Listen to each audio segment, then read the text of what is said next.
Então a gente já está começando. Deixa eu ver vocês aqui. Boa noite. Olha, acreditem se quiser. São 6 e mais de 6:30. Tem gente que inventou de furar a parede agora, mas espero que não faça barulho pra gente, tá? Vou fechar aqui um pouquinho a porta para não. Espero que não faça barulho. É... Boa noite a todos, né? Boa noite, Clarissa. Boa noite, Damian. Boa noite, Gisela. Boa noite, Lucas. Boa noite, Nicolas.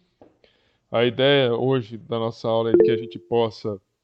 é, a gente tá fazendo exercícios referente ao tópico 5, que é misturas e soluções.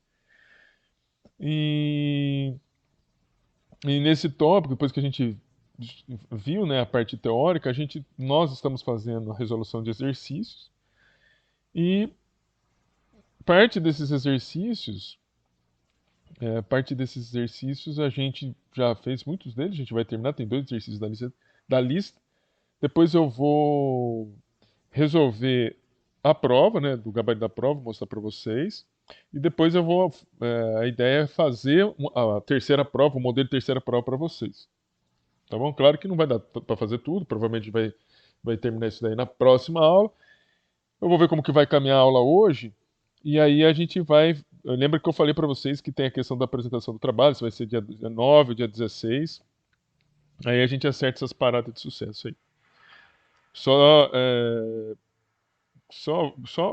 vou fechar aqui só um minutinho, tá? A gravação aqui para vocês. É, vou pedir licença, aliás, para quem está me vendo, que eu vou fechar uma outra porta, porque tá. Aliás, deixa eu perguntar para vocês, estão ouvindo o barulho de furar a porta? Ou não? Então não vou lá.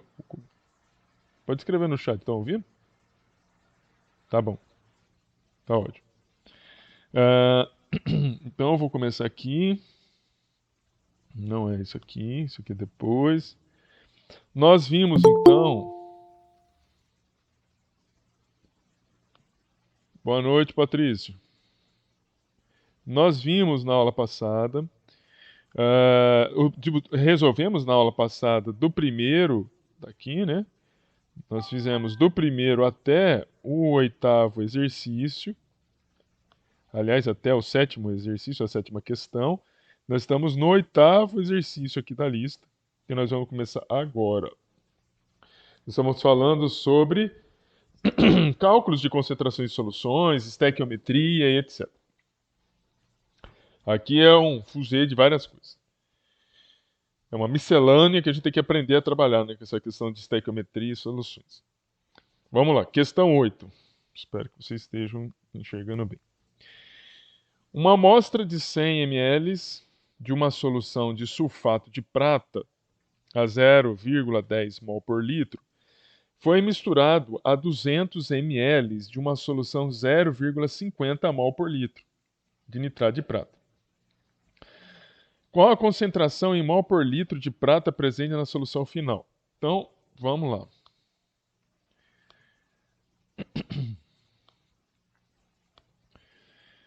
Nós temos a primeira coisa, né? A gente entendeu o seguinte: para eu determinar a concentração, né? Vamos colocar aqui. Para determinar a concentração final de prata a mais, é necessário determinar a ou o número de mols de Ag+, ou seja, dos íons prata Ag+. Aqui.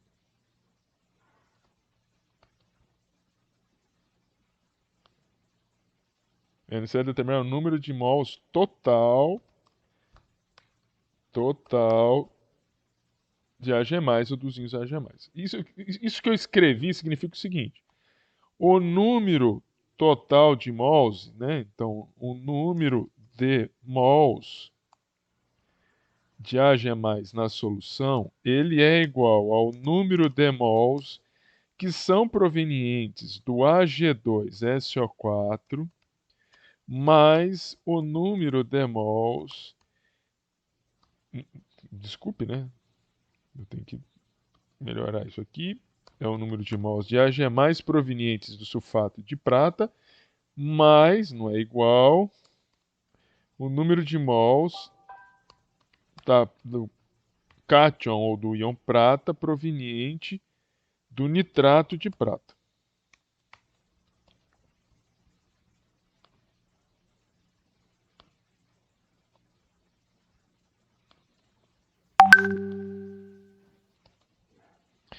Então, veja, o que a gente precisa determinar para. Porque a concentração da solução, eu vou pegar esse valor aqui, do número de mols total de Ag+, preciso, né? Calcular esse número total de Ag+, somando as quantidades de mols de prata mais que são provenientes desses sais. Ora, o que nós temos que fazer? Vai ter que pegar, vamos pegar aqui.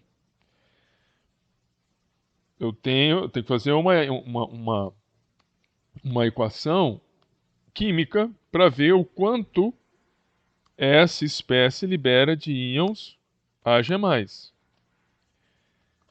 Ag+, mais SO4, 2 minutos.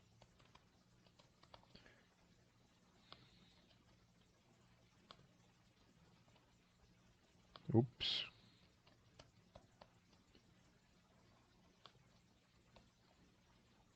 E esse aqui mais. Esse aqui para baixo, esse aqui para baixo. Então, quando o sulfato de prata se dissocia, ele vai gerar 2 mols de íons prata mais, 1 mol de íons sulfato. Veja que essa equação está balanceada. Por que é isso? Por que isso é importante, né? Porque eu preciso, olha só qual é a conta aqui estequiométrica. Eu sei que 1 mol de sulfato de prata produz 2 mols de íons prata. Correto? 1 mol de íon sulfato de prata produz 2 mols de 1 mol do sal do sulfato de prata produz 2 mols do íon ou do cátion prata. Ele falou que pegou 100 ml de uma solução de sulfato de prata. Esses 100 ml, quantos mols de sulfato de prata eu tenho? Essa que é a pergunta. Porque se eu sei a quantidade de sulfato de prata que tem nesse 100 ml, eu vou calcular a quantidade de mols de prata. Pois bem, vamos calcular isso. Vamos calcular isso. Eu tenho. Veja a concentração aqui, ó. Né? Tá vendo a concentração? Eu sei que em 1 litro de solução de Ag2, em 1 litro de solução, um momento,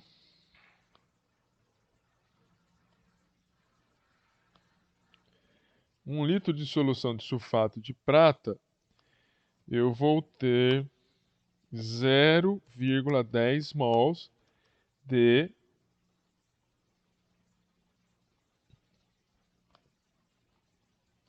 sulfato de prata. 100 ml, 100 ml, vou até colocar aqui, 100 ml é igual a 0,1 litro. Beleza? 100 ml é igual a 0,1 litro.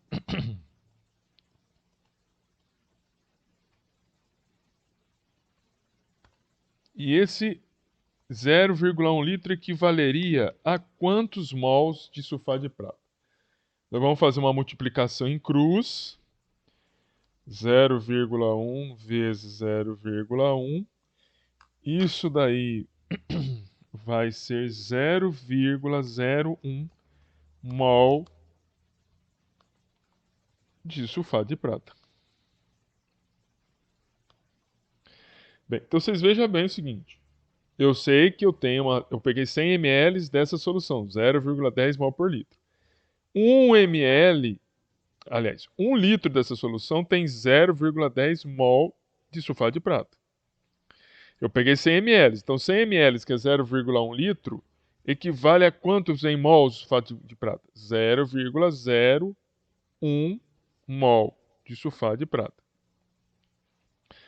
Pois bem, agora eu vou colocar aqui, eu vou fazer outra conta aqui.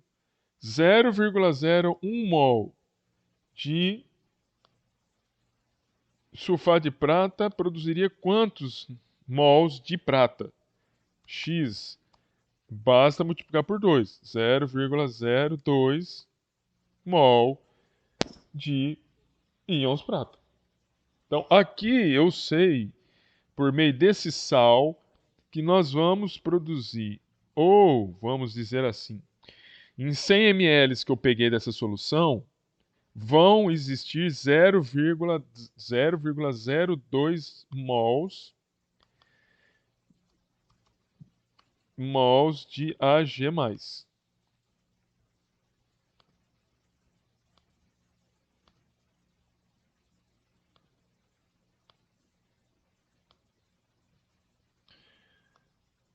Eu vou ter que fazer isso daí também para o nitrato de prata.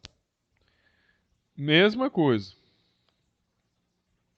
Nitrato de prata, AgNO3. Aqui.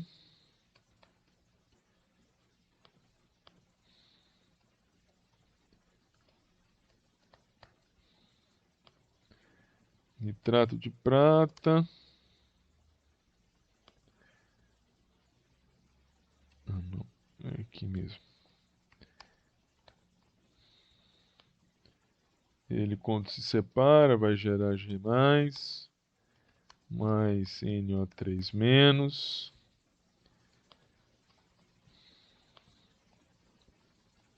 mais...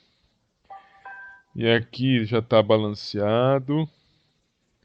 Então você está vendo que 1 mol de nitrato de prata, ele vai gerar 1 mol de Ag+. Então o que a gente precisa saber é a quantidade de nitrato de prata que existe nesses 200 ml dessa solução de nitrato de prata. O raciocínio também é o mesmo.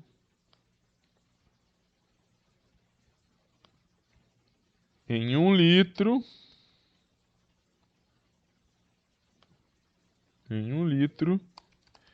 de solução de AgNO3,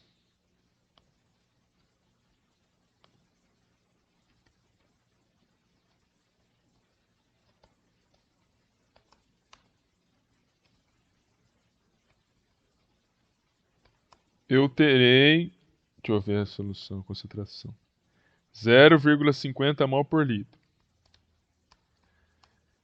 de AgNO3. Ele falou que pegou 200 ml. Tá aqui, ó. Pegou 200 ml da solução 0,50 mol por litro. 0, ou melhor, 200 ml, que equivale a 0,2 litros. Ups.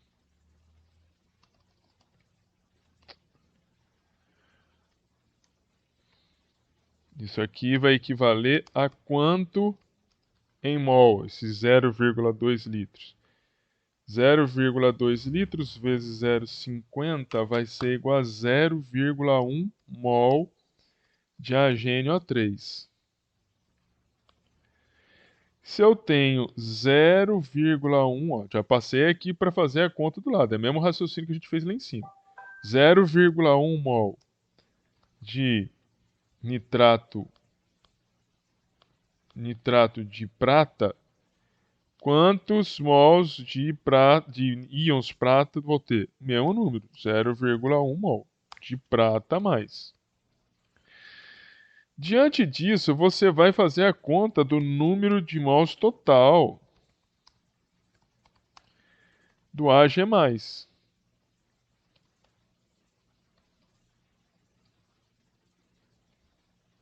Esse número de mols total do Ag+, ele é igual, como eu disse lá em cima, acho que eu já tinha escrito, vamos poder mais aproveitar. Nós vamos pegar isso aqui, ó.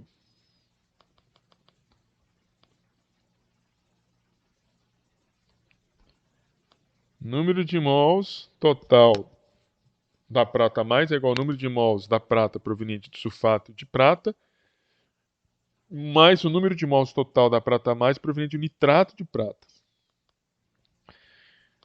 Então,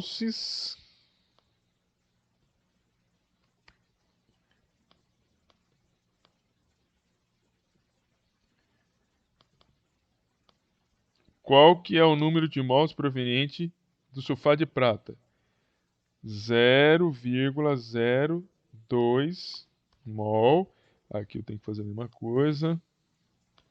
O número de mols provenientes. Só um minutinho. Aqui é x também é igual.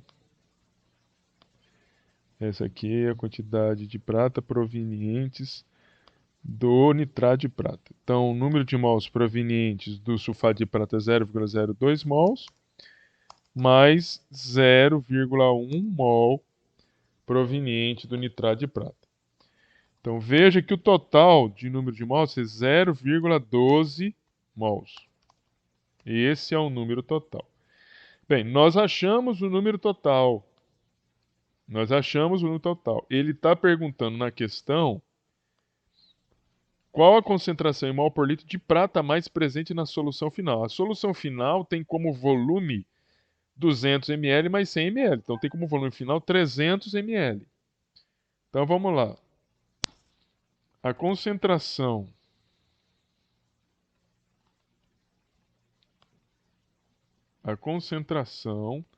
da solução vai ser igual ao número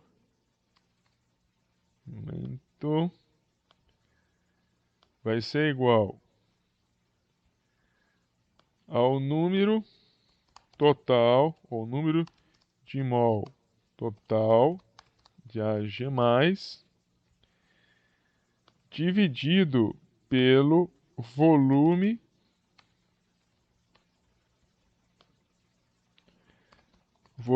total da solução. Isso daí vai ser igual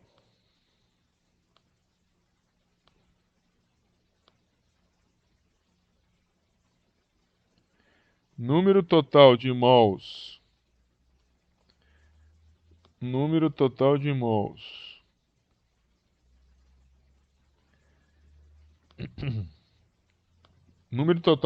número de mols total de prata está marcado aqui, ó, 0,12 mol. E o volume total é o 100 ml, que a gente já vai colocar em litro, né? É o 100 ml, que é 0,1 litro da solução de sulfato de prata, mais o 0,2 litros, que no caso é os 200 ml do nitrato de prata. É isso aqui que nós vamos dividir. Quando a gente resolver essa equação, 0,12 dividido por 0,3, nós vamos ter uma solução 0,4 mol por litro. Essa aqui é a concentração de... Deixa eu escrever antes. 0, mol por litro de prata a mais.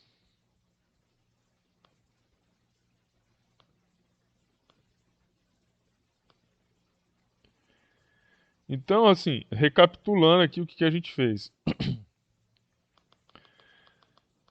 O exercício pede para a gente calcular a concentração final de prata, do íon prata. Você pegou 100 ml de uma solução de sulfato de prata e pegou 200 ml de uma solução de nitrato de prata. São sais diferentes, percebam que são sais diferentes. E ele quer saber de prata. Esses sais, quando você coloca em água, parte deles vai se dissolver. Eles vão se dissolver. Se eles vão se dissolver, eles vão liberar íons Ag+ e íons sulfato, assim como aqui vai liberar íons Ag+ e íons nitrato. Então vamos verificar, porque tem que fazer cálculo estequiométrico. O sulfato de prata, quando presente em água, ele se dissolve, vai gerar íons Ag+, mas vai gerar 2 mols, ou 2 íons Ag+, enquanto vai gerar 1 íon sulfato. Então, se eu partir de 1 mol aqui, eu vou gerar 2 mols aqui na prata. Quantos mols a gente tinha no 100 ml da solução? Porque ele falou que pegou 100 ml aqui, ó. 100 ml de sulfato de prata. Se ele pegou 100 ml no sulfato de prata, que equivale a 0,1 litro, isso aí equivale a 0,01 mol de sulfato de prata. E aí nós vamos fazer a conta aqui, ó. 1 mol produz 2 mol de prata. 0,01 mol de sulfato de prata produz 0,02 mol de prata. Um raciocínio idêntico foi feito aqui para o nitrato de prata, em que a gente chegou a 0,1 mol de íons Ag+. Nós somamos os dois para achar a concentração, ou melhor, achar o número de mols total de prata e dividimos pelo volume total, que é a somatória do 100 ml mais os 200 ml, mas tem que colocar em litros para o seu resultado sair em mol por litro. Foi isso que nós fizemos. Entendido aí, gente?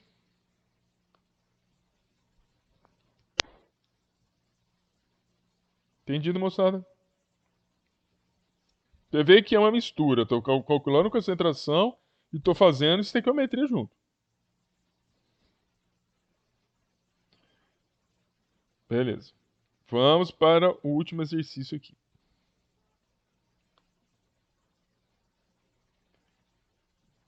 Vamos salvar aqui.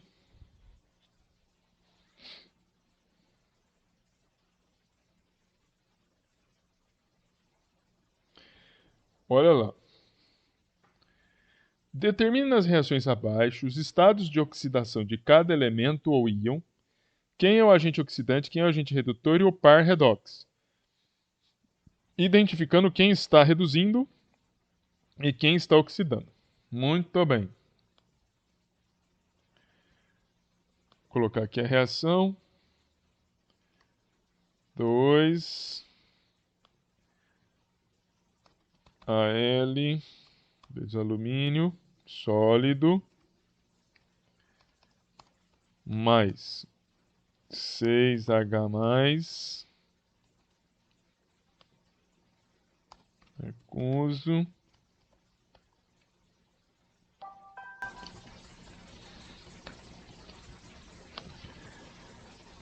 isso daí vai produzir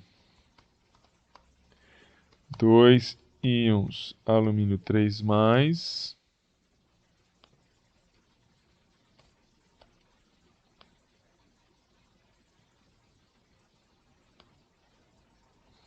mais 3H2.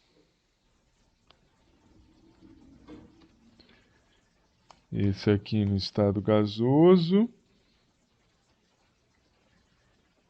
Esse aqui no estado, não foi colocado, mas no estado aquoso. Pois bem. Veja bem o seguinte. Qual que é o estado de oxidação do alumínio? Desse alumínio sólido aqui. Coloca aí no chat que eu quero ver.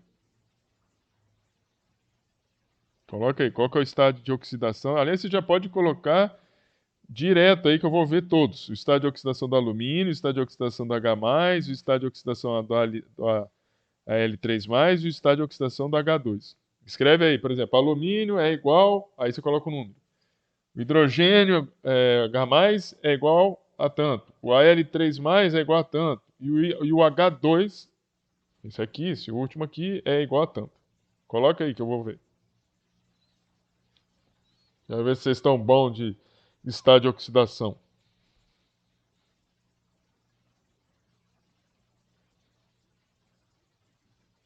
Deixa eu ver.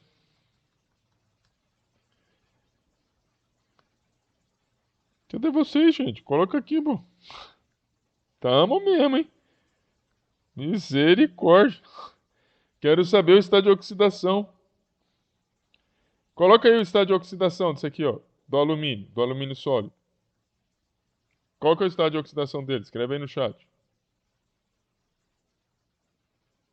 Do alumínio sólido. Al sólido. Qual que é o estado de oxidação dele? Alguém quer dar mais? Ou menos?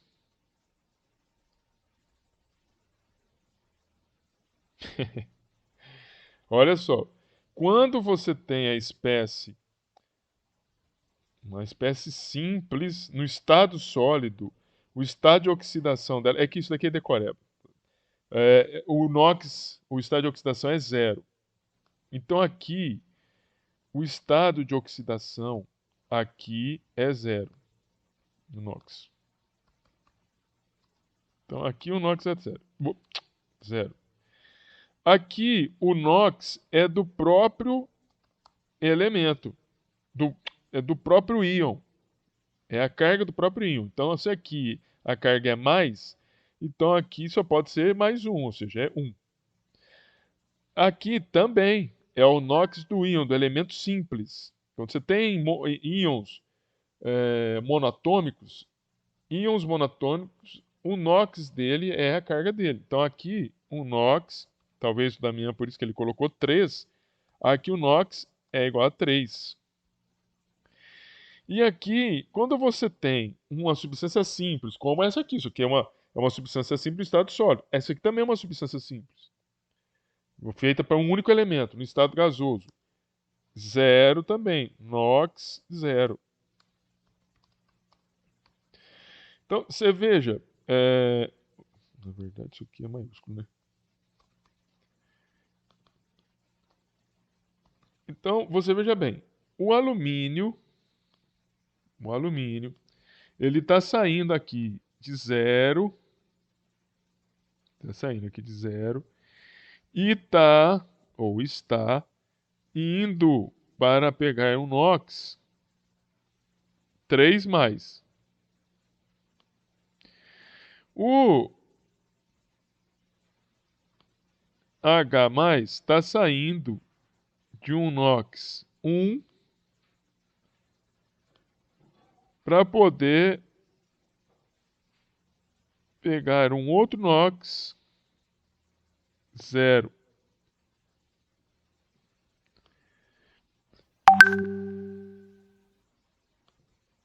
Esse alumínio está saindo de um NOx N0. Melhor deixar lá, né?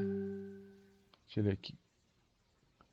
Ele está saindo de um NOx 0. Está saindo de 0 e está indo para o NOx 3. Esse aqui está saindo de um NOx 1 e está chegando no NOx 0. Então veja, o NOx equivale à quantidade de elétrons que a espécie tende a perder ou a ganhar. Veja que você sair de um NOx 0 para ir para um NOx positivo 3, significa que ele está perdendo elétrons. Então aqui, esse par redox aqui, ó, Al0, Al3+, isso aqui é um estado de oxidação. Aqui está acontecendo um processo de oxidação. Aqui, saindo de um NOx 1 indo para o NOx 0, veja que está diminuindo o NOx. Se diminuir o NOx, né, e poderia diminuir, inclusive, sair de 1 para -1, -2, quanto menor o NOx, é um caso de redução. É um processo de redução. O exercício pede para a gente. Quer saber quem que é o agente oxidante, quem é o agente redutor, o par redox, identificando quem está reduzindo e quem está oxidando. Então é aqui, ó, o par redox, está aqui, Esse aqui está oxidando. Esse par redox aqui é um par que está acontecendo a redução. Quando a gente vai definir agente oxidante e agente redutor, a gente sempre vai olhar para os reagentes, nunca para os produtos. Então, eu vou olhar sempre para cá. Ó. Agente oxidante. Agente oxidante é sempre aquele que causa oxidação. Sempre. Sempre aquele que causa oxidação. Aquela espécie que causa oxidação é porque ela está. Se você está causando uma oxidação, é porque ela está reduzindo. A única espécie que está reduzindo aqui é o H+. Então, o agente oxidante é o H+. Ah, mas por que é o H+? Porque ele está reduzindo. Se ele reduz, é porque ele vai causar oxidação em alguém. O agente redutor,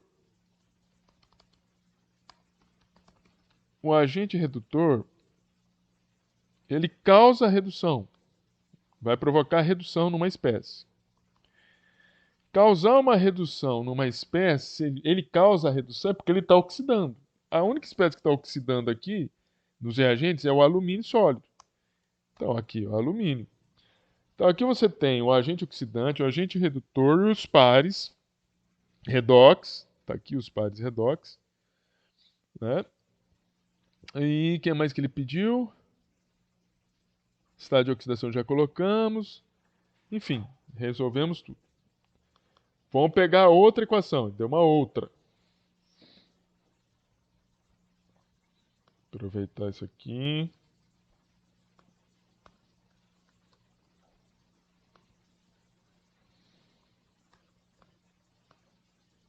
Vou colocar aqui. HG, O, zinco,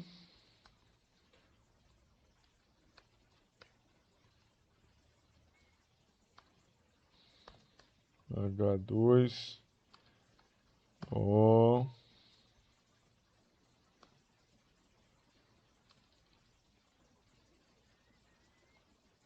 ops, mais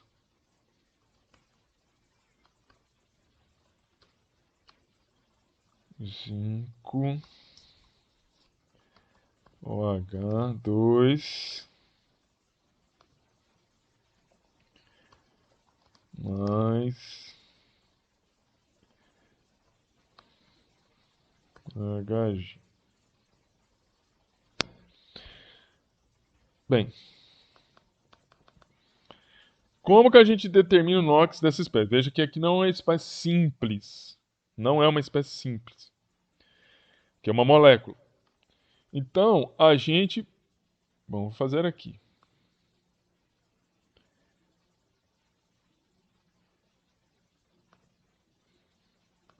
Vamos puxar aqui para o oxigênio. Aqui. O oxigênio tem um NOx. Vou fazer como eu estava explicando para vocês. Vou passar aqui uma fração e vou passar também aqui uma outra fração.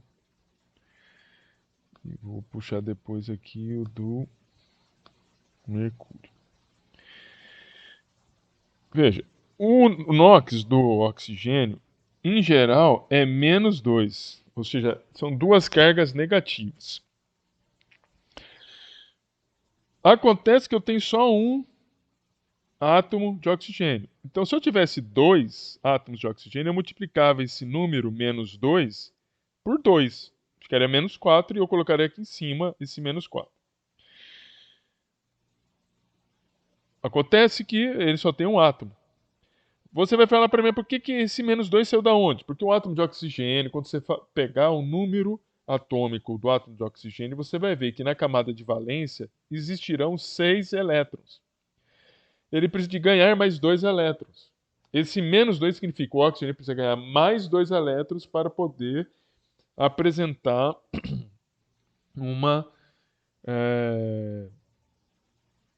apresentar a regra do octeto completa. Como eu tenho um átomo só de oxigênio, -2. Eu quero saber do mercúrio. Eu vou deixar aqui X, eu só tenho um átomo de mercúrio, X aqui em cima. Como que eu vou determinar o NOx, a conta final? Eu vou somar esses números que estão aqui na parte de cima e vou ter que igualar a carga da molécula, zero. Zero por quê? Porque a molécula é zero aqui. Então, para não ficar aqui também muito uma coisa muito em cima da outra, deixa eu colocar esse negócio aqui. Então, eu vou colocar aqui, isso aqui vai ser igual a zero. Aí eu vou fazer a conta. X mais 2 é igual a zero. X é igual. X. O... Só um minutinho, gente. Só um minutinho. Só um minutinho. Ei, Alan, beleza? Deixa eu. Viu, Alan? Eu tô ministrando aula. Posso depois, às 8 horas, ligar pra você? Alô? Alô? Desculpa aí, gente. Desculpa aí quem tá nos assistindo também. Essas coisas acontecem. Então, aqui.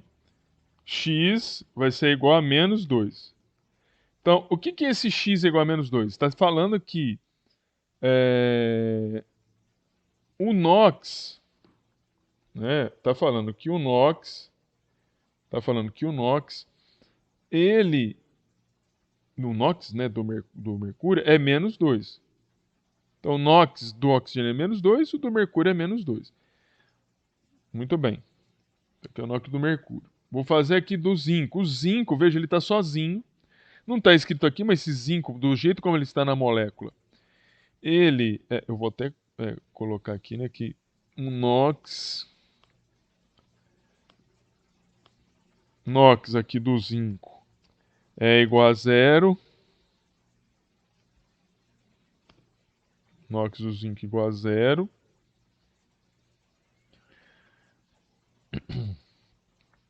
Um NOx aqui do oxigênio igual a 2. O NOx aqui do mercúrio menos 2. Aqui o NOx do oxigênio é menos 2. E o NOx do hidrogênio, se você fizer a conta do mesmo jeito como nós fizemos para o óxido de mercúrio, você vai verificar que o NOx do hidrogênio vai ser menos 2. E o NOx do. Eu vou ter que puxar isso para não ficar horrível. NOx do hidrogênio vai ser igual a mais 1. E o NOx do oxigênio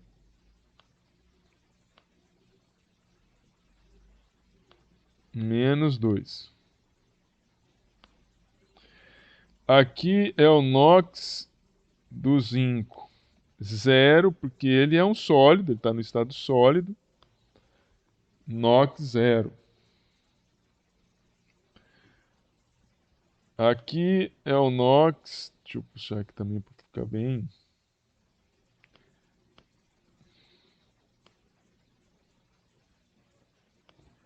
NOx do oxigênio. NOx do mercúrio. Aqui o mercúrio também está sozinho. Está na forma metálica aqui, ó. Também seu NOx é zero. E aqui nós temos que determinar. Veja, eu vou pegar essa molécula, colocar aqui, ó. Nós vamos determinar o NOx dela aqui. ZNOH2.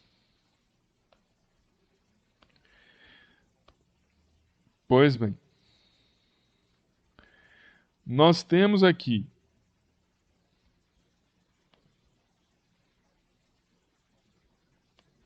vou ter que achar um NOx para o hidrogênio, um NOx para o oxigênio e o NOx para o zinco. O NOx para o hidrogênio. O hidrogênio, a não ser que ele fosse um hidreto, não é o caso aqui, que tem um NOx menos um, o NOx do hidrogênio é mais um. Geralmente é mais um. Então, deixa eu colocar aqui e colocar aqui. NOx do hidrogênio é mais um. Acontece que você tem uma quantidade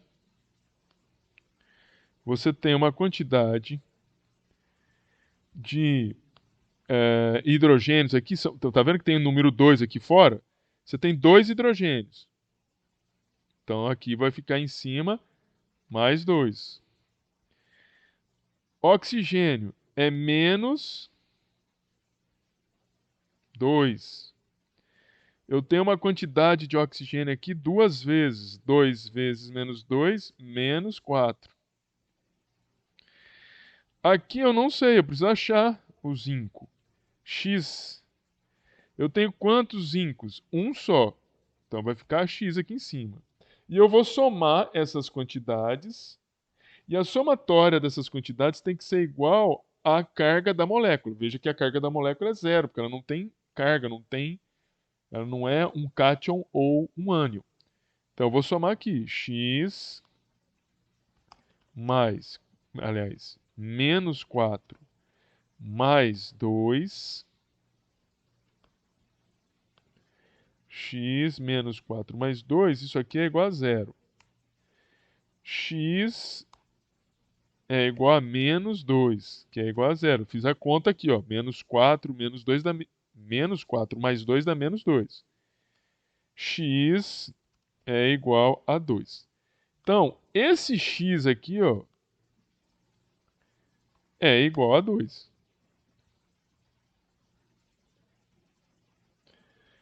Muito bem, ou mais 2. Então, olha só como são as coisas. Eu tenho um NOx aqui de zinco, NOx igual a 2. Eu tenho um NOx do hidrogênio, continua sendo 1, e tenho o NOx do oxigênio, que continua sendo menos 2. Então vamos fazer agora as comparações. Você tem o NOx do mercúrio, que é menos 2, que vai para zero.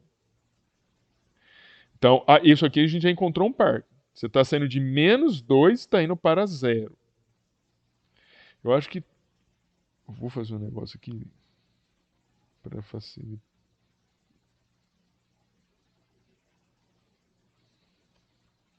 Deixa eu mais didático, né?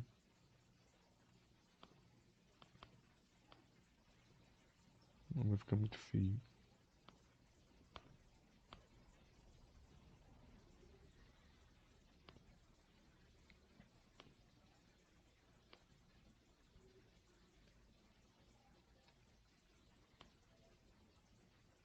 Deixa isso aqui.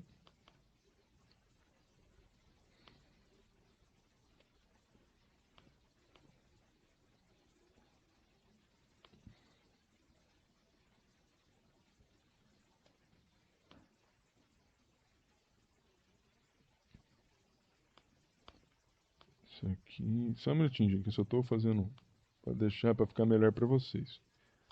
Deixa eu ver se tá bom assim. Deixa eu pegar isso aqui.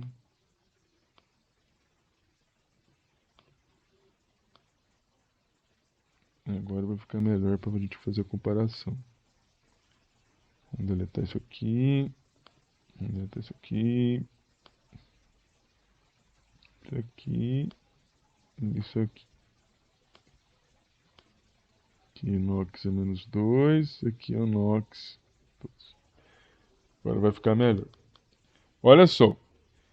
O mercúrio está saindo de NOx menos 2 e indo para NOx zero. Ou seja, sair de menos 2 para zero está aumentando, não está diminuindo. E aumentar o NOx significa que você está perdendo elétrons. Está oxidando, a gente já vai escrever isso. O zinco está saindo de zero. Calma aí.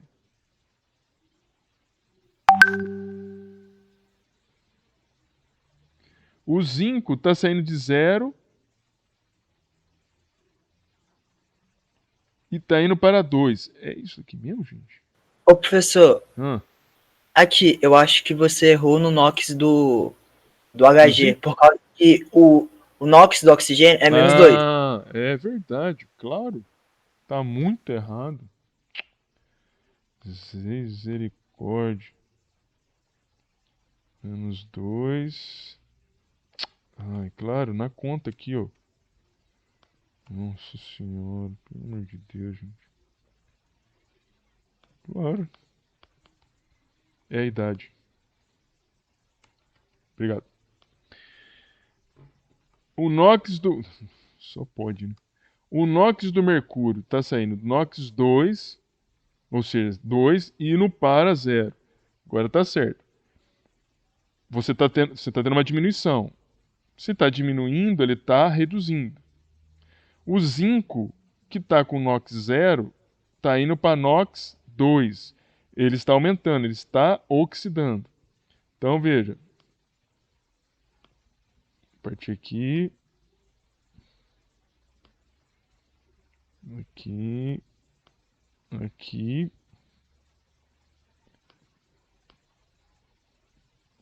Então, esse aqui está saindo de um NOx mais 2 e está indo para um NOx zero.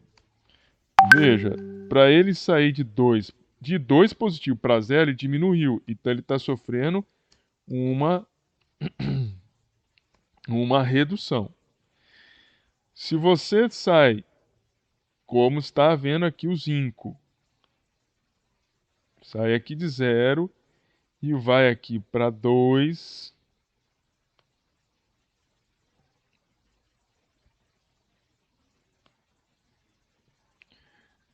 Está saindo de zero e está indo para 2. Ele está aumentando. É um caso de oxidação.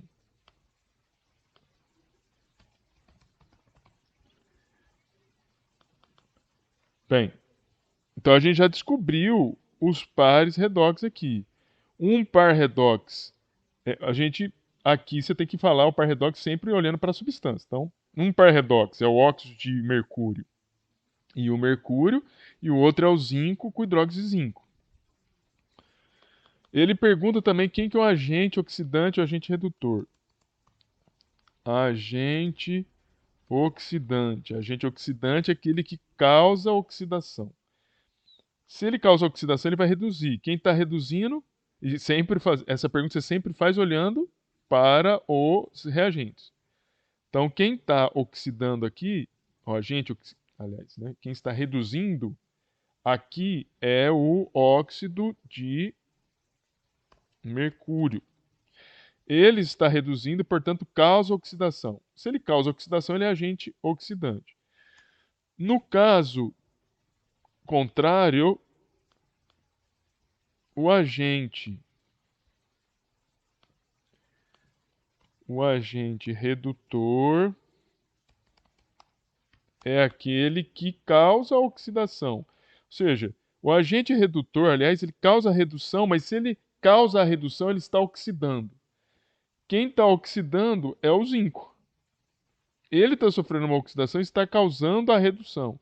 Então, aqui, quem é o agente redutor é o zinco. Novamente, recapitulando.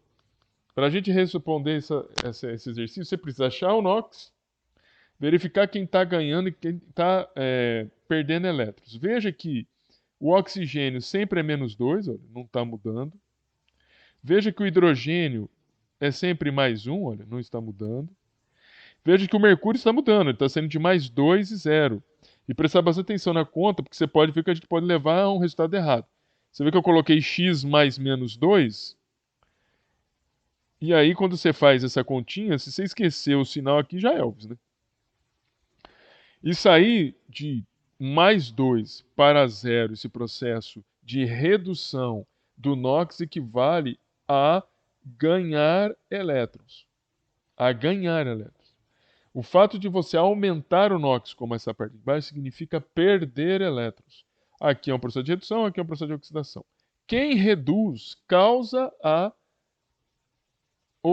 Veja bem, quem reduz, reduzir significa ganhar elétrons, causa oxidação. Então, essa espécie é o agente oxidante. Quem oxida causa a redução.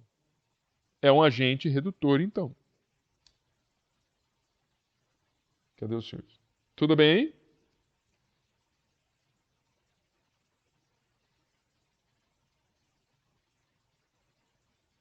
Entendido, gente? Muito bem. Muito bem. Então, eu vou fazer o seguinte. Como a gente está em gravação ainda, para eu não parar a gravação e, e, né, na gravação, né, eu parar ela para depois, porque eu quero passar a prova, porque tem gente aqui que eu não mandei a prova. Eu vou responder a não ser que vocês. Deixa eu ver quem não mandei a prova. Espera aí. Lucas. Eu acho só o Patrício. Patrício, eu não mandei a prova pra você, né?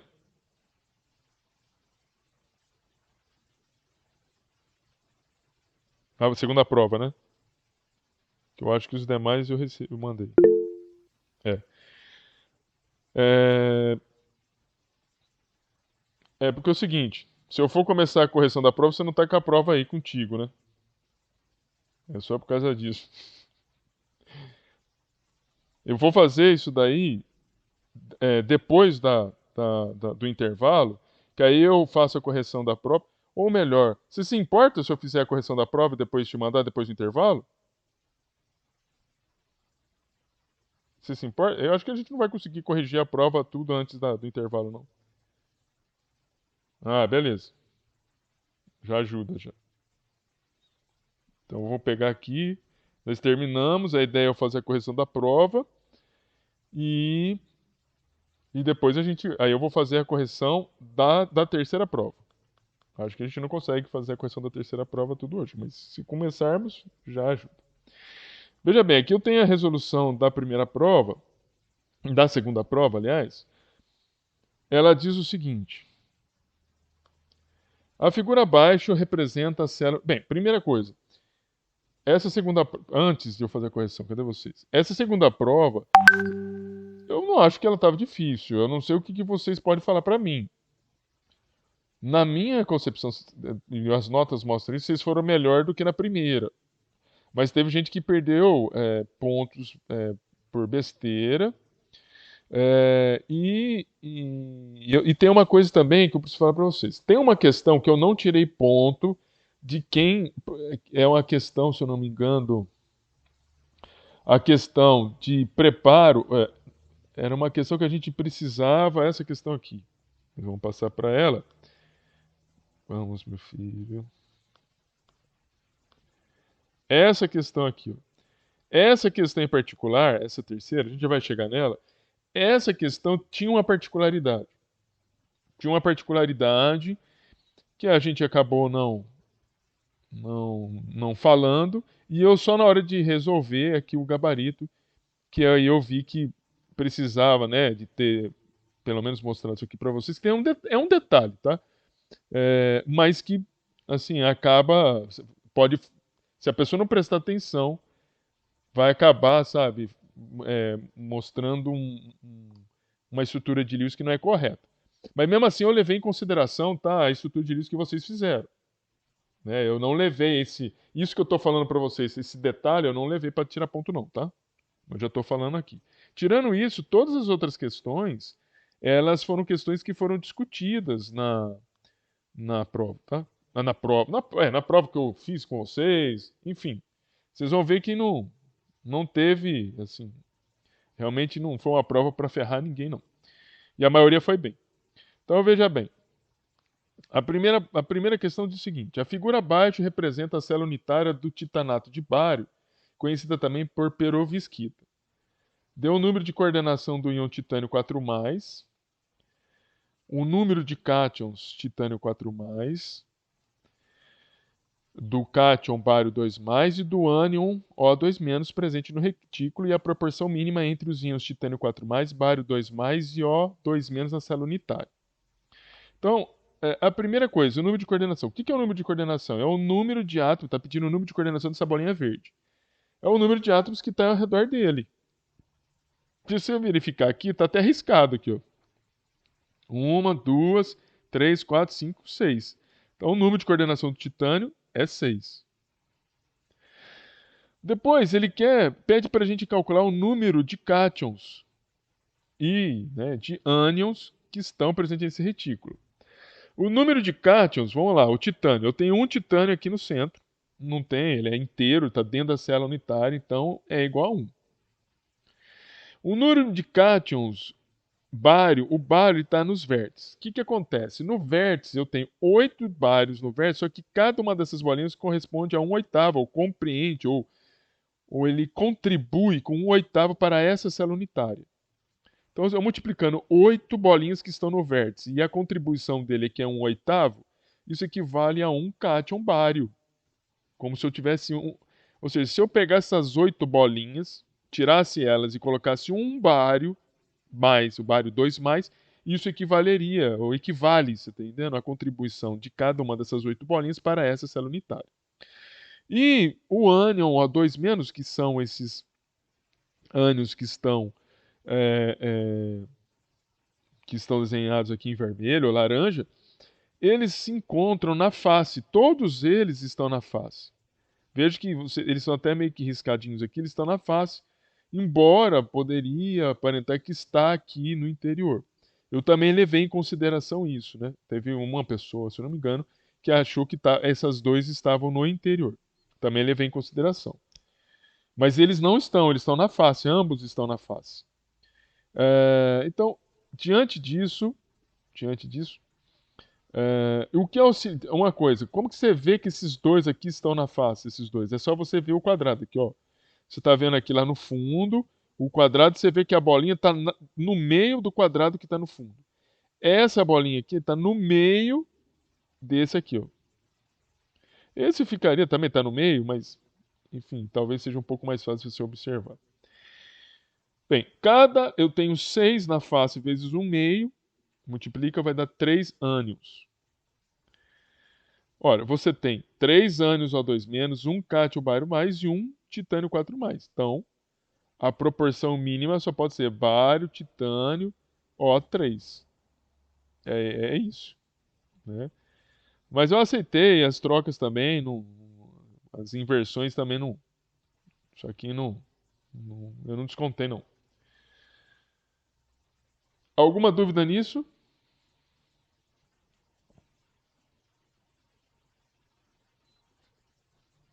Muito bem. Depois, segundo exercício. Escreva a estrutura de Lewis para os compostos de cloreto de estanho e dê a carga formal de cada átomo. Utilizando a estrutura de Lewis e a teoria da repulsão dos elétrons à camada de valência, prevê a geometria da molécula, informando o número estérico do átomo central. Bem, como que a gente estava fazendo esses exercícios? Vamos pegar o átomo e vamos fazer a distribuição eletrônica. Você pega o estanho e o cloro, acha o número atômico dele na tabela periódica, faz a distribuição eletrônica. Ao fazer a distribuição eletrônica, você vai encontrar que a camada de valência do estanho está no N igual a 5, com 4 elétrons. E você vai encontrar que no cloro o número de elétrons na camada de valência é 7 e a camada de valência é N igual a 3. Veja o seguinte, o estanho, então, tem 4 elétrons, se só tem um átomo de estanho, então ele vai contribuir com 4 elétrons para a molécula. O cloro já tem 7 elétrons na camada de valência e ele vai contribuir com 3. 3 átomos de cloro vezes 7, 21. Lembrando que essa molécula tem uma carga negativa aqui, então eu tenho que somar mais um elétron. 21 com mais 4 com mais 1 são 26 elétrons. Então, teve colegas aí que, né, teve alguns de vocês, que não conseguiu enxergar esses 26 elétrons. Eles enxergaram 25, outros enxergaram 24, outros enxergaram 29. São 26 elétrons. Aí, vamos calcular o número de Clark. O número de Clark é 6y mais 2. Y é o número total de átomos, sem o hidrogênio. Você tem a molécula, ela é CnCl3. Então, são 4 átomos. Então, 6 vezes 4, 6, 6, 2, 8, 24, com mais 2, 26. Quando os números são iguais, isso aqui é uma indicação de que todos os átomos vão seguir a regra do octeto. Bem, se vão seguir toda a regra do octeto, nós vamos propor uma estrutura aqui. Essa aqui foi a estrutura que eu propus. E aqui eu deixei 2 pares isolados aqui. Né? Se você contabilizar, todos eles estão com 8 elétrons. 2, 4, 6, 8 elétrons. 2, 4, 6, 8 elétrons. Essa aqui é a estrutura.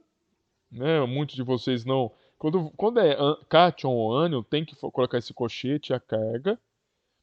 A geometria, a distribuição espacial dos elétrons, ela é uma distribuição tetraédrica. Mas a geometria da molécula se olha para os átomos. A geometria é piramidal. Você vai calcular a carga formal do estanho. A carga formal do estanho você pega o número de elétrons da camada de valência primeiro. O número de elétrons da camada de valência do estanho, o número de valência é 4. Está aqui. Ó. Menos, esse 2 aqui é o número de elétrons que não estão ligados. Se você aqui, eu tenho aqui 2 elétrons que não estão ligados. Coloquei aqui.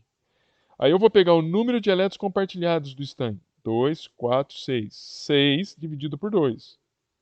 6 dividido por 2 são 3. 3 mais 2, 5. 4 menos 5 menos 1. Carga formal do Cl. 7, que é o número de elétrons de valência, menos número de elétrons livres. 2, 4, 6 elétrons. Está aqui. Número de elétrons compartilhados, 2 elétrons. Está aqui. 2 dividido por 2 é 1. 6 mais 1, 7. 7 menos 7, 0. E aí faz sentido essa carga formal. Faz sentido porque a carga da molécula é menos 1. Veja que se eu somar essas cargas formais vai dar menos 1. O número estérico compreende o número de pares de elétrons em torno da molécula. Número de pares de elétrons compartilhados ou não compartilhados. Então, ou seja, o número de pares de elétrons livres e os ligados. Eu tenho 4 pares, então o número estérico 4. Poucas pessoas colocaram o número estérico. Também perderam ponto. Eu acho que esse exercício era isso, só, apenas isso. Entenderam aí? Alguma dúvida nessa questão?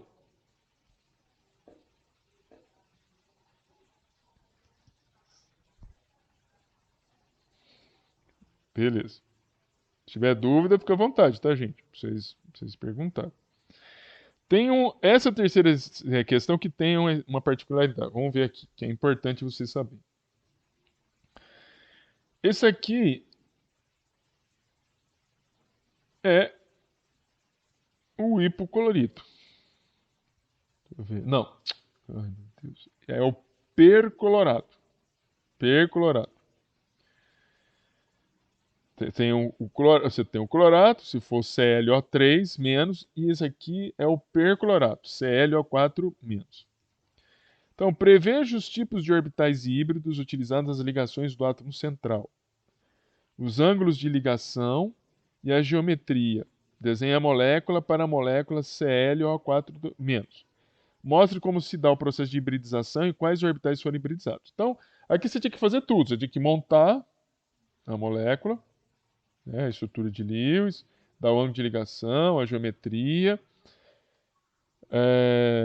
Ele quer que a gente preveja os tipos de orbitais híbridos e mostrar qual que é o processo de hibridização. Então, veja. Eu vou desenhar a molécula. Vou pegar lá o oxigênio. Z igual a 8, 6 elétrons na camada de valência. Veja que eu tenho na molécula 4 átomos de oxigênio. Então são 6 elétrons vezes 4, vai dar 24 elétrons. Cloro. Z igual a 17, faz a distribuição eletrônica. Número de elétrons na camada de valência, 7 elétrons. 7 elétrons. Só que eu tenho um átomo.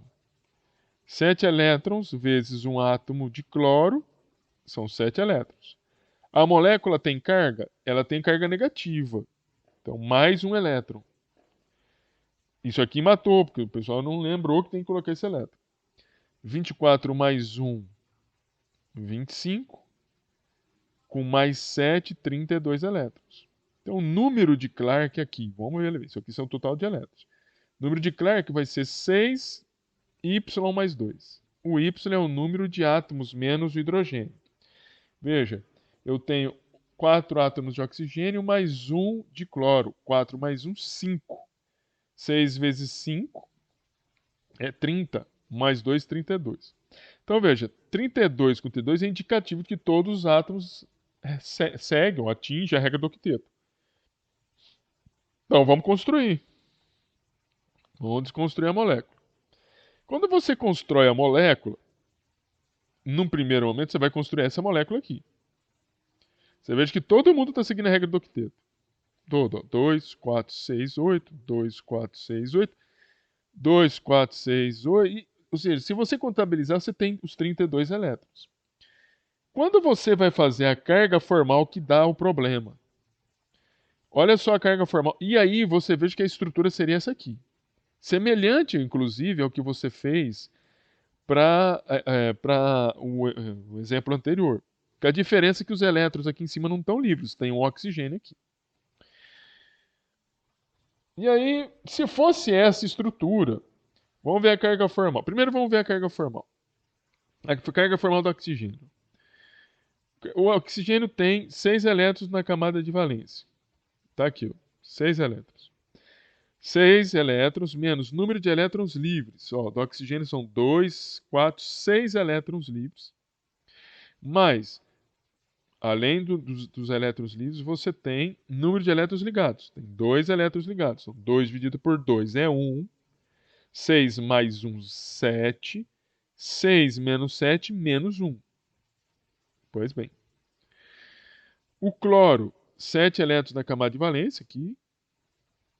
Mais número de elétrons livres, não tem. Mais número de elétrons compartilhados, 2, 4, 6, 8 elétrons. 8 dividido por 2, 4. 7 menos 4, mais 3. Perceba que se eu somar isso aqui, ó, que aqui que foi, que a gente deveria ter feito um exercício, né, que deveria ter falado para vocês. Se eu somar aqui, eu não vou dar, ou não vai resultar na carga final. Essa somatória precisa dar essa carga final. Veja, menos 1 mais 3 dá mais 2. Aqui não é mais 2, aqui é menos 1. Sabe o que significa isso? Que não é essa estrutura. Não é essa estrutura. Entenderam aí? Vocês precisam saber isso. Se você olha na carga formal, você soma a carga formal, e a carga formal ela não dá a carga da molécula, você tem que propor uma outra estrutura. Vocês compreenderam isso? Isso daí não foi descontado, tá? Não foi descontado isso.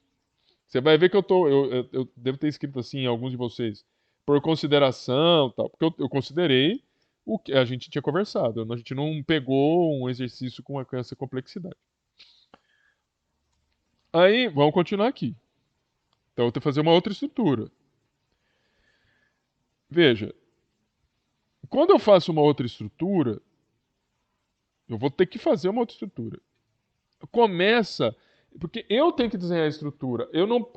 Depois que a gente fez os cálculos de Clark, o cálculo de Clark não vai poder pressupor esse problema que nós temos com carga formal. Não pressupõe. E se você verificar, olha só como que foi proposta essa estrutura aqui. Olha. Eu vou contar de novo para ver se a gente está seguindo a regra do octeto. 2, 4, 6, 8. 2, 4, 6, 8 elétrons. 2, 4, 6, 8. 2, 4, 6, 8. Ou seja, todos eles estão seguindo a regra do octeto. Mas percebo que aqui tem ligações duplas. E não existe lá no cálculo de Clark a situação que diz que vai ter ligação dupla e vai seguir a regra do octeto. Não tem. Não vai ter isso. Ah, mas por quê? Porque ele não pressupõe a utilização da ferramenta depois quando dá pau lá no carga formal. E se você for calcular a carga formal para essa molécula agora, veja bem o seguinte. Carga formal do oxigênio. Vou olhar esse oxigênio aqui, ó. Carga formal é o número de elétrons de valência, 6. Menos número de elétrons livres. Aqui, número de elétrons livres, 2, 4, 6. Esse oxigênio aqui, ó, é esse aqui. 6 elétrons. Mais número de elétrons ligados, 2 elétrons. Está aqui. 2 dividido por 2 é 1. 6 mais 1 é 7. 6 menos 7, menos 1. Vamos verificar qualquer um desses outros três.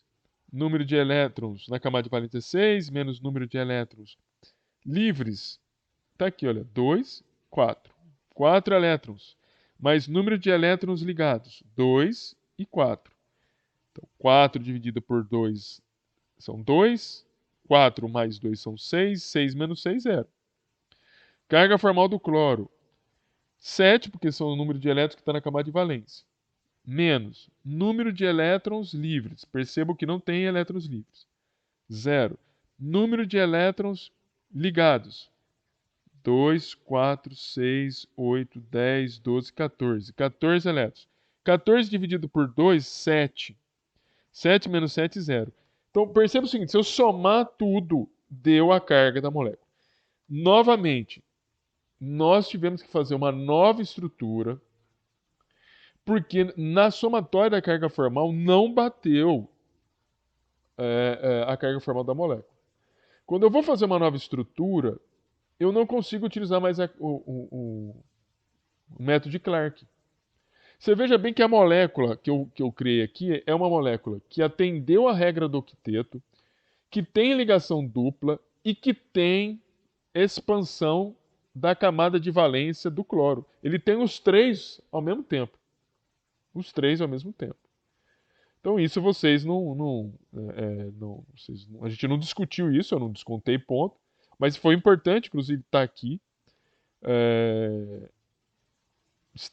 né, essa questão, para vocês verem que tem algumas coisas que é um pouco mais complicado. Para quem optou para essa molécula aqui, chegou nessa molécula, o ângulo é o mesmo da ligação. Muitos de vocês não colocaram o ângulo, tinha que colocar o ângulo, 109,5. É 109,5 este ângulo ou este ângulo, é igual. A geometria, para quem colocou aqui, é tetraédrica. Aqui também é tetraédrica. É o mesmo. Como que a gente explica essa expansão aqui, né? Para quem fez a explicação, né? A expansão aqui dessa parte de cima, também considerei. Teve gente também que chegou ao resultado considerando nossas explicações, né, anteriores. Para essa molécula de baixo, né, para a gente explicar a hibridização, você veja bem o seguinte. Nós temos que olhar para o cloro. O cloro, olha só, ele faz uma ligação sigma, duas ligações sigmas, três ligações sigmas, quatro ligações sigmas, e depois ele faz mais uma, duas, três ligações pi. As ligações pi, elas não contabilizam na hibridização. Não contabilizam. As ligações sigma são contabilizadas. De qualquer maneira, independente disso que eu falei agora, você pode verificar que o cloro faz uma, duas, três, quatro, cinco, seis. Uma, 2, 3, 4, 5, 6, 7 ligações. 7 ligações. Se a gente pegar o cloro, a distribuição eletrônica dele é essa aqui da camada de valência. 2 elétrons no orbital S. Para quem não está vendo isso, está aqui, né, a distribuição do cloro. 2 elétrons no orbital S, 5 elétrons no orbital P. Então você vai colocar aqui, olha, 2 elétrons no orbital S e 5 elétrons no orbital P. Você só tem um elétron, apenas um elétron para poder fazer aquele monte de ligação. Realmente não dá para a gente, infelizmente não dá para a gente fazer. Do jeito que está aqui, você não consegue fazer as 7 ligações. Nós precisamos fazer uma hibridização. Lembrando que você está aqui com elétrons no orbital 3, no camada de valência N igual a 3. Considerando essa camada de valência N igual a 3, você pode, com certeza, fazer uma expansão. Você pode utilizar para a hibridização os orbitais D, porque na camada N igual a 3 tem os orbitais D.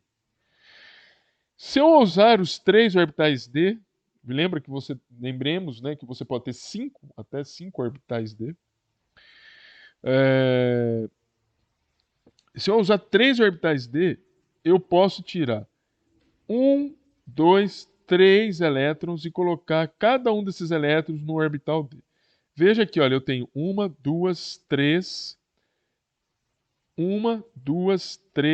4, 5, 6, 7 elétrons. Eu consigo fazer as 7 ligações. Agora, veja bem o seguinte. A hibridização, se alguém colocasse sp3d3, eu não tiraria ponto. Tá? Mas a hibridização não é sp3d3. A hibridização é sempre os orbitais, as ligações de orbitais, são sempre os orbitais que são utilizados para fazer ligações sigma. Sempre. Então, o que acontece? Aqui, esses 4 primeiros elétrons seriam utilizados para fazer as 4 ligações sigma. Esses 3 elétrons que estão nos orbitais D seriam utilizados para se fazer as ligações π. Então, a hibridização é uma hibridização sp3. Veja que a hibridização sp3 ela justamente tem esse formato aqui, ó, sp3. E esses 3 elétrons fariam as ligações π que não necessitam de hibridização. Então, aqui a resposta é a necessidade de hibridização sp3 para que seja liberado 4 elétrons do cloro para se ligar com os átomos de oxigênio, enquanto 3 outros elétrons ficam responsáveis por se ligar ao átomo de oxigênio via ligação π. Deixa eu ler aqui, Demir.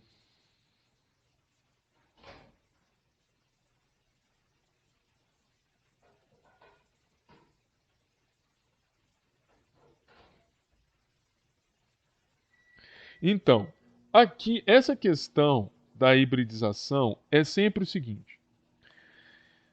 Vou fazer a primeira pergunta. Quando vocês fazem a distribuição, né, dos elétrons que estão na camada de valência, vocês conseguem observar, aqui, eu estou falando aqui, ó, vocês conseguem observar que você só tem um elétron que seria possível para compartilhar? Então, você só poderia, um átomo de cloro só poderia fazer uma ligação? Vocês conseguem observar isso? Vocês conseguem observar isso? Que só um elétron... Ou seja, naquela situação lá, que eu mostrei para vocês, ou seja, nessa aqui, você só tem um elétron sozinho. Se você só tem um elétron sozinho, aqui só pode entrar um outro elétron. Então só poderia ter o compartilhamento do cloro com um átomo de oxigênio, que seria esse aqui, ó. Mas o cloro ainda interage com o oxigênio fazendo mais 6 ligações. Como que você vai fazer 6 ligações se só tem um elétron sobrando? Isso daí vocês conseguem entender?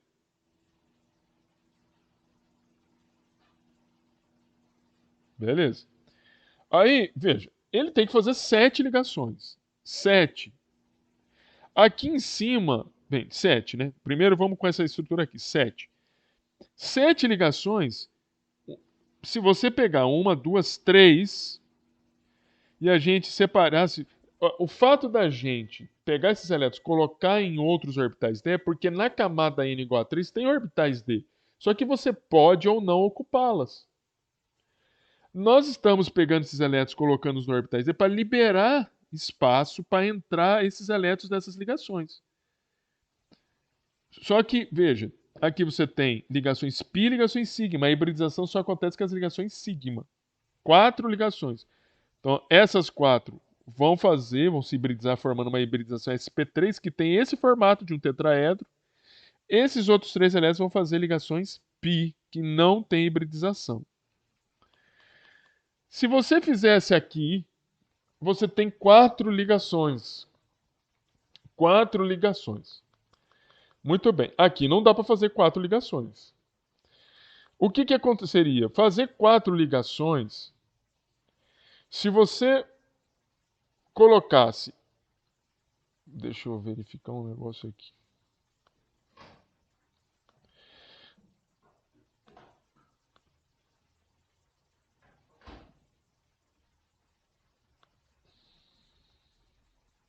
Vou colocar aqui. Vou colocar aqui. E vamos colocar aqui. Não, aqui não. Veja, eu peguei um desses elétrons e coloquei aqui. Vocês percebem que aqui eu consigo fazer só 3 ligações? Se eu pegar esses... Se eu tirar um desse elétron, eu colocar num orbital D, eu só consigo fazer 3 ligações. Eu preciso fazer 4. Conseguem ver isso? Pois é.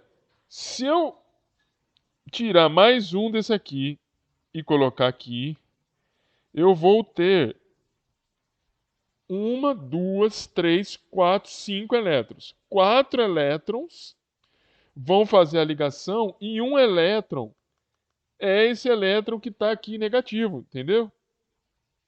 Entendeu, Demian? No caso de quem tinha usado ou ocupado ou feito a escolha que a gente tinha feito antes. Então, assim, nesse caso aqui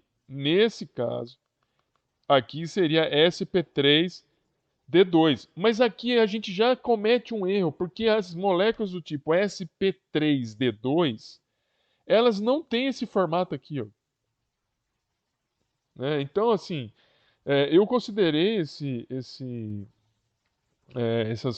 situação que vocês colocaram, mas essa hibridização ela não funcionaria para...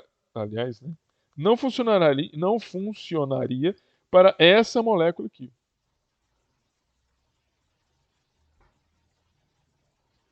É uma hipótese. Tudo bem, gente? Vocês compreenderam isso?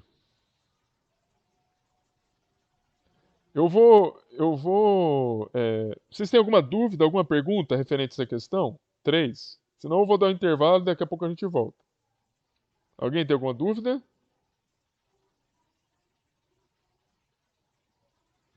Beleza.